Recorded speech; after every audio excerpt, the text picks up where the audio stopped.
જો આટલી બધી બેઠકો ઉપર જ્યારે ઉમેદવારી થતી હોય ત્યારે સ્વાભાવિક રીતે કાર્યકર્તાઓની અપેક્ષા હોય છે, પરંતુ બેઠકો કરતાં વધુ તો પાર્ટી ટિકિટો નથી આપી શકતી, એટલે કાર્યકર્તાના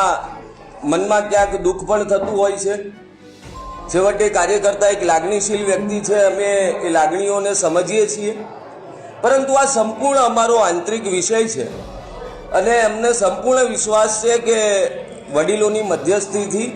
નૈનાબેન પણ અમારા સનિષ્ઠ કાર્યકર્તા છે, એટલે પાર્ટીએ જે કંઈ પણ નિર્ણય કર્યો છે તેનો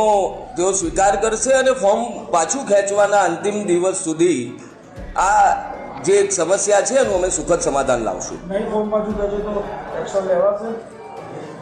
હું કહું છું ત્યાં સુધી મને સંપૂર્ણ વિશ્વાસ છે કે નૈનાબેન અમારા વડીલોની મધ્યસ્થતાથી આ સમગ્ર જે સમસ્યા છે એનું સમાધાન લાવશે, એટલે કોઈ પગલાં લેવાનો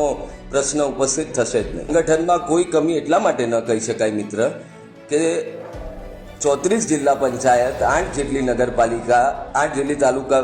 નગરપાલિકા અને તાલુકા પંચાયતમાં માત્ર એક બેઠક ઉપર વિવાદ થયો છે. એટલે સંગઠનની નબળાઈ નથી, સંગઠનની મજબૂતાઈ કહેવાય કે અમે સૌ એક સંમત થઈને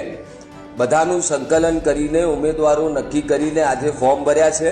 અને કદાચ સાંજ સુધીમાં આપને એ પણ ખબર પડશે કે બહુ બધી નગરપાલિકા બેઠકો, તાલુકા પંચાયતની બેઠકો અને જિલ્લા પંચાયતની બેઠકો અમે બિનહરીફ જીતી રહ્યા છીએ.